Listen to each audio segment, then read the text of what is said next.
Okay, Phil, this is it. My attempt 25 years ago. As you can see,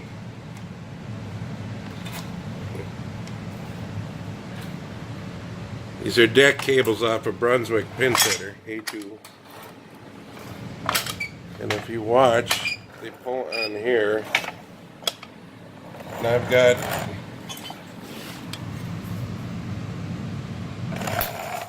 it moves shafts through spacers here.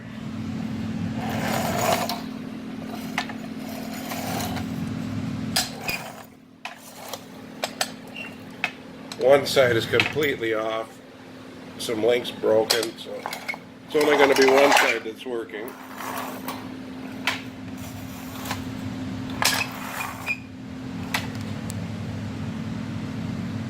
If you look real close, if you're into Brunswicks, the old X-washer worked really good for this.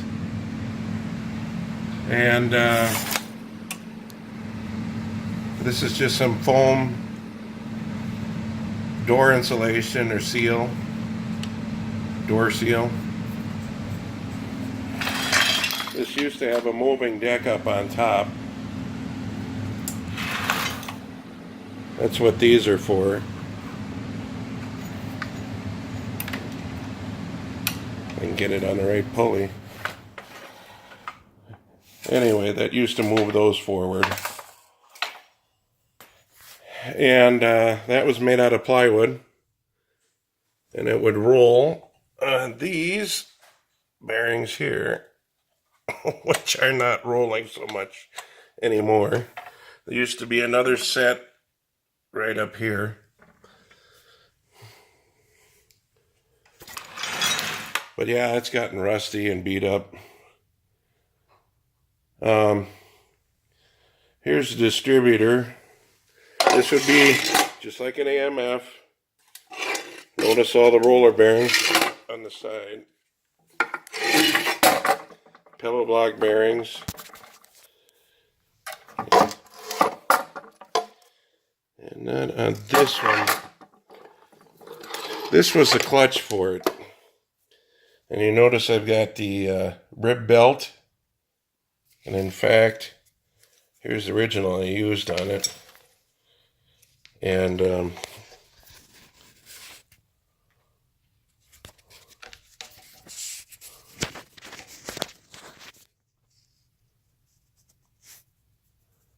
what do you know about that, Brunswick? Anyhow, I use the groove pulleys and the groove belts because they track better, less likely, especially with the wider belts, to fall off. It's another one of those pulleys.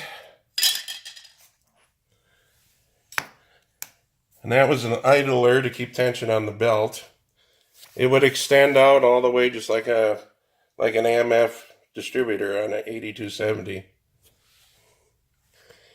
If you look at this, it mounted here on these pillow blocks. You may recognize this. This is a back end cap for a clutch on a gearbox on Brunswick. This is a turret friction pad with a pulley and a spring to hold tension on the whole works. As this would sit on here. I think this was more over like this. All the structure for this is long gone. It was taking up too much space. But anyhow, the solenoid here would come around to a cup position, and in the structure I had above this, I had a bunch of PVC pipes with little angle brackets holding the pins up. They'd land in them, and the weight of the pin would trip a switch, and the switch would power the solenoid, and then it would go on to the next one. And then it would just keep going around. And if you look here, my futile attempt at trying to make a cam, to push the pin, the distributor out and left to right.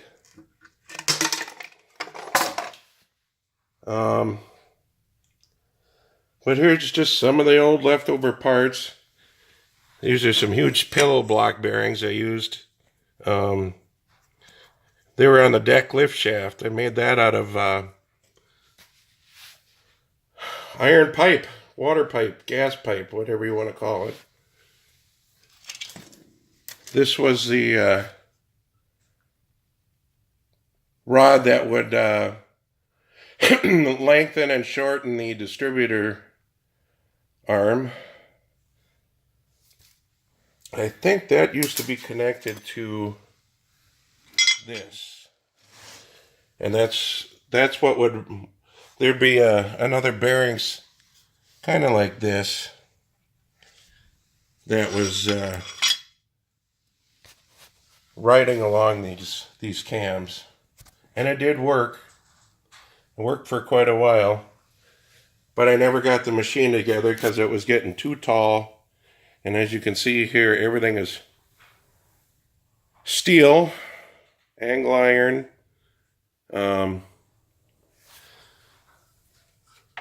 These are actually the lift arm bearings and cap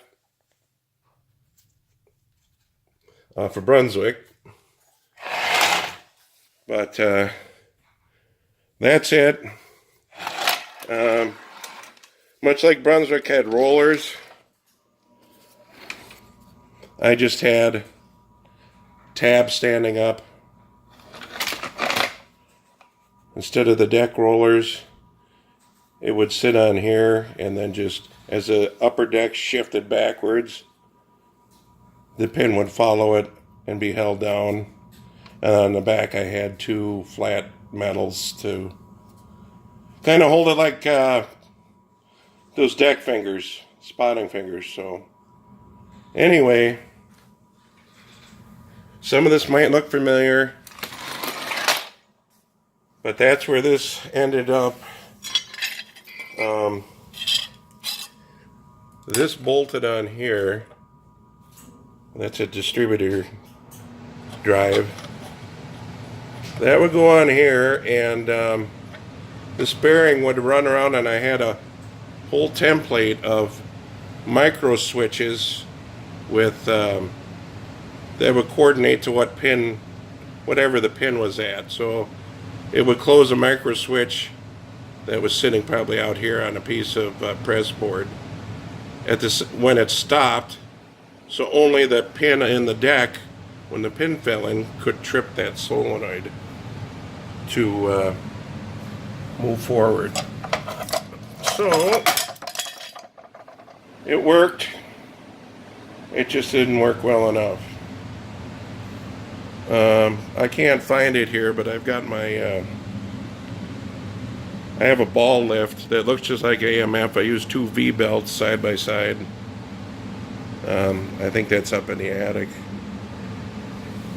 Anyway, that gives you an idea of what I went through already. And like I say, this is 25 years ago, and I've been dragging it along with me where I've gone, kind of disassembling it, saving some of the more important parts. Obviously that doesn't look any good.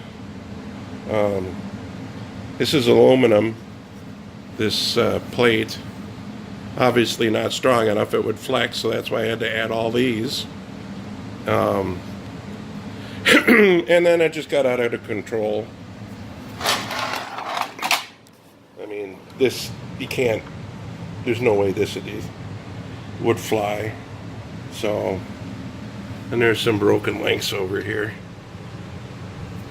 Anyway, I said I'd make a video of it. Here it is. And there you go.